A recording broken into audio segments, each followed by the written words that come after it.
ये है L Salvador, central America में लोकेटेड दुनिया का सबसे डेंजरस कंट्री। इतना डेंजरस कि आज से सिर्फ 8 से 9 साल पहले इसे दुनिया का मर्डर कैपिटल कहा जाता था, क्योंकि यहाँ पर हर रोज ऑन एवरेज 16 से 20 लोगों का मर्डर होता था। 2014 से 2017 के बीच यहाँ सिचुएशन इतनी खराब थी कि गैंग वॉर्स में तकरीबन 20,000 लोग मारे गए और 20% पॉपुलेशन को कंट्री छोड़ के भागना पड़ा। लेकिन पिछले सिर्फ 4 सालों में दुनिया का सबसे डेंजरस कंट्री अब दुनिया के सेफेस्ट कंट्रीज की लिस्ट में आ गया है, जहां का क्राइम रेट अब इवन अमेरिका से भी कम है। एल सैल्वाडोर सेंट्रल अमेरिका का सबसे छोटा कंट्री है, लेकिन जियोपॉलिटिकली ये बहुत ही इम्पोर्टेंट कंट्री है और इसकी वजह इसकी लोकेशन है। एल सैल्वाडोर मैक्सिको के साउथ में ग्वाटेमाला और हॉन्डुरस के बीच है और फिर पैसिफिक ओशन के साथ कोस्ट लाइन होने की वजह से इसे पैनामा कैनाल तक भी एक्सेस है।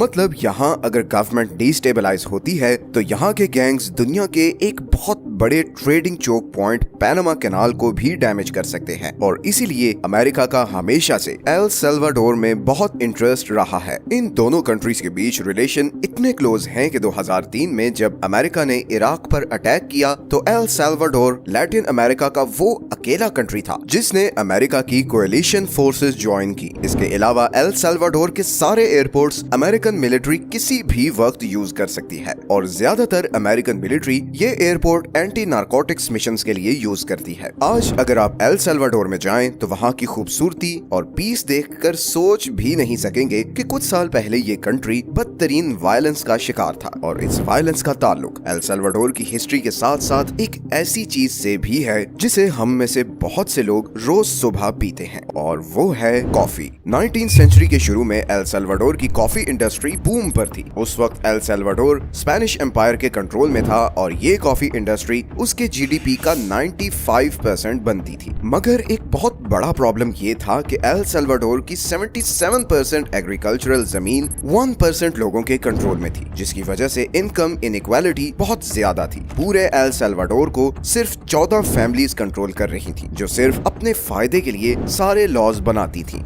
1821 में एल सैल्वाडोर स्पेनिश रूल से तो आजाद हो गया, मगर अगले कई सालों तक यही फैमिलीज एल सैल्वाडोर को कंट्रोल करती रहीं। फिर 1930 से लेकर 1970s तक एल सैल्वाडोर में मिलिट्री डिक्टेटरशिप रही और वो ऐसे लैंड रिफॉर्म्स इंट्रोड्यूस करवाती रहीं जो इन्हीं 14 फैमिलीज के लिए बेनिफिशियल थे और इसके नतीजे में लोगों में गवर्नमेंट के खिलाफ नफरत बढ़ना शुरू हो गई और ये नफरत इतना बढ़ गई कि गवर्नमेंट और फार लेफ्ट और फार राइट पॉलिटिकल विंग्स के बीच एक जबरदस्त सिविल वॉर शुरू हो गई जो 1992 तक जारी रही और इसमें 65,000 लोग मारे गए। अमेरिका इस सारे अरसे में फाइनेंशियली और हथियारों से सैल्वाडोर की गवर्नमेंट को बैक करता रहा। तकरीबन 5 लाख लोग एल सैल्वाडोर छोड़कर डिफरेंट साउथ अमेरिकन कंट्रीज में भाग गए और बहुत से लोग इधर अमेरिकन शहर लॉस एंजलिस में आ गए जो उस वक्त पहले ही गैंग वॉर्स का सेंटर पॉइंट बना हुआ था। इन गैंग्स ने नए आने वाले एल सैल्वाडोर के लोगों को टारगेट करना शुरू किया, जिसके जवाब में एल सैल्वाडोर के लोग इकट्ठे हुए और उन्होंने अपनी एक कम्युनिटी बनाई जो आगे चलकर MS-13 गैंग के नाम से मशहूर हुई। अपनी फैमिली को प्रोटेक्ट करने के मकसद से बनने वाली ये कम्युनिटी अब हार्डकोर क्रिमिनल्स का एक गैंग बन चुकी थी जो अब अमेरिकन शहरों में भी क्राइम फैलाने लगी थी। 1992 में सिविल वॉर खत्म हुई तो अमेरिका ने इन गैंग मेंबर्स को अरेस्ट करके वापस एल सैल्वाडोर डिपोर्ट करना शुरू किया। सिविल वॉर के बाद एल सैल्वाडोर की इकोनॉमी और इंस्टीट्यूशंस बिल्कुल बर्बाद हो चुके थे और इसी सिचुएशन का इन गैंग्स ने फायदा उठाना शुरू किया। डिपोर्ट होकर वापस आने वाले गैंग मेंबर्स के अभी भी अमेरिका में मौजूद क्रिमिनल्स से कॉन्टैक्ट्स थे और उन्हीं को यूज करते हुए इन गैंग्स ने सैल्वाडोर में अमेरिका से हथियार स्मगल करना शुरू किए और इन्हीं हथियारों के जरिए फिर एल सैल्वाडोर में अपना इन्फ्लुएंस बढ़ाना शुरू किया। ये गैंग्स बिजनेसेस और दुकानदारों से जबरदस्ती वसूली करते, जो भी मना करता या पुलिस को इन्फॉर्म करने की कोशिश करता उसे मार दिया जाता।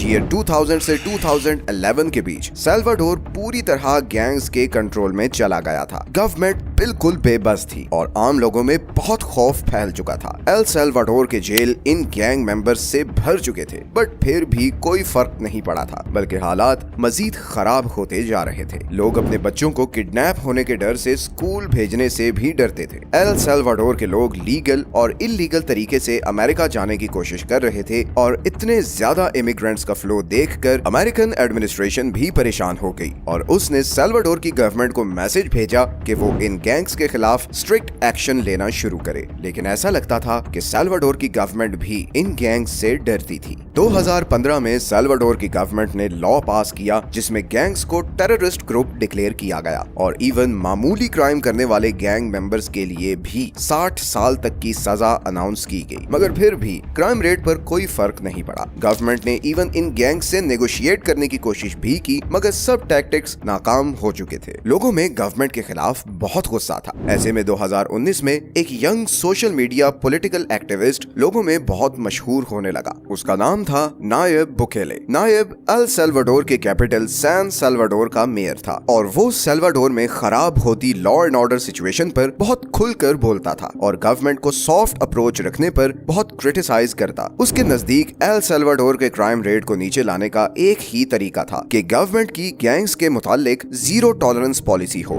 लोग उसके व्यू पॉइंट को बहुत पसंद कर रहे थे और इसी के नतीजे में बुकेले 2019 में 53% वोट लेकर एल साल्वाडोर का प्रेसिडेंट बन गया और यहीं से शुरू होती है एल साल्वाडोर की ट्रांसफॉर्मेशन स्टोरी। बुकेले ने पावर में आते ही अपने प्लान पर काम शुरू कर दिया। सबसे पहले तो उसने अमेरिका से $19 मिलियन का लोन लेने का बिल असेंबली में पेश किया जो लेजिस्लेटर्स ने रिजेक्ट कर दिया। इसके जवाब में गवर्नमेंट फोर्सेस कैपिटल बिल्डिंग में घुस गईं और लेजिस्लेटर्स को डराया धमकाया और फिर फाइनली पब्लिक प्रेशर पर असेंबली ने लोन की इजाजत दे दी। अमेरिका से मिलने वाली एड से बुकेले ने दो काम किए। एक तो उसने 410 एकड़ पर 40,000 कैदियों के लिए एक मैक्सिमम सिक्योरिटी प्रिजन बनवाया। दूसरा, उसने 38,000 पुलिस और 24,000 फौजी जवानों को इकट्ठा किया और एक जॉइंट फोर्स बनाई। ये फोर्स हर वक्त एल साल्वाडोर के शहरों में पेट्रोल करती और रैकी करके गैंग मेंबर्स को अरेस्ट करती और उन्हें इस 410 एकड़ वाले मैक्सिमम सिक्योरिटी जेल में भेजा जाता। गैंग्स पर प्रेशर तो पड़ना शुरू हुआ मगर क्राइम रेट पर कोई बहुत खास फर्क नहीं पड़ा था। लेकिन फिर मार्च 2022 में बहुत जबरदस्त गैंग वॉर शुरू हुई जिसमें 3 दिन में तकरीबन 100 लोग मारे गए। बुकेले ने फौरन असेंबली से एक स्पेशल एग्जेम्पशन बिल पास करवाया जिसके मुताबिक अगले 30 दिन तक गवर्नमेंट फोर्सेस किसी भी आदमी को अरेस्ट कर सकती थी, उसका घर सर्च कर सकती थी और इवन कुछ केसेस में उन्हें शूट टू किल का भी राइट दे दिया गया। 30 दिनों तक इन उठाए जाने वाले किसी भी आदमी का केस किसी कोर्ट में नहीं चल सकता था। अगले चंद महीनों में 70,000 लोगों को अरेस्ट किया गया। जिन लोगों ने थोड़ा भी रेजिस्ट करने की कोशिश की उन्हें वहीं गोली मार दी गई। 2022 के एंड तक एल साल्वाडोर में मर्डर रेट 56% तक गिर चुका था और 2023 में एल साल्वाडोर में क्राइम रेट अमेरिका से भी नीचे आ चुका था।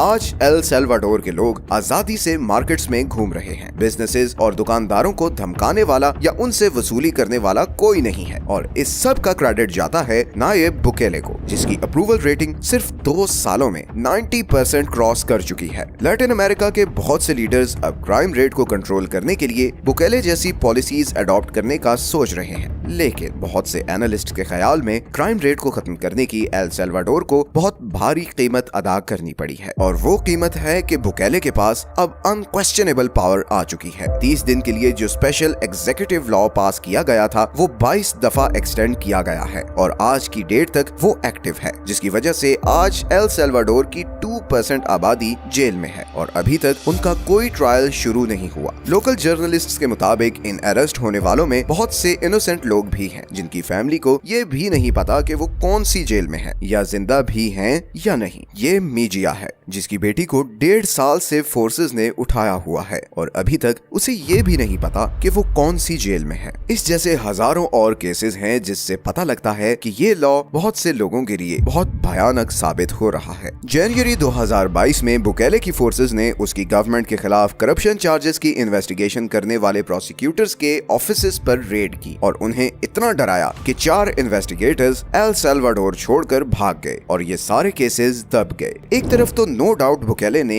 एल साल्वाडोर की मिरेक्युलस ट्रांसफॉर्मेशन की है लेकिन दूसरी ही तरफ इस सारे प्रोसेस में वो इतना पावरफुल हो चुका है कि उसकी गवर्नमेंट अब इवन कोर्ट्स को भी अकाउंटेबल नहीं है। लेकिन शायद ये अमन हासिल करने के लिए ये सब कुछ करना भी जरूरी था। बुकेले की ये अनक्वेश्चनेबल पावर एल साल्वाडोर के लिए फ्यूचर में कैसी साबित होगी ये तो आने वाला वक्त ही बताएगा। आपके ख्याल में क्राइम रेट को कंट्रोल करने के लिए एल साल्वाडोर में जो हुआ वही बेस्ट तरीका है या फिर ये एक बहुत ही क्रूड तरीका था जिसके आने वाले दिनों में कॉन्सिक्वेंसेस भी हो सकते हैं। नीचे कमेंट्स में अपनी ओपिनियन जरूर दें, बिकॉज हम आपके कमेंट्स बहुत शौक से पढ़ते हैं। ये हैं वो सारे सोर्सेज जहां से हमने इस वीडियो के लिए कंसल्ट किया है। वीडियो अच्छी लगी है तो इसे लाइक और चैनल को सब्सक्राइब जरूर कर दें। मिलते हैं नेक्स्ट वीडियो में, अपना ख्याल रखें, अल्लाह हाफिज।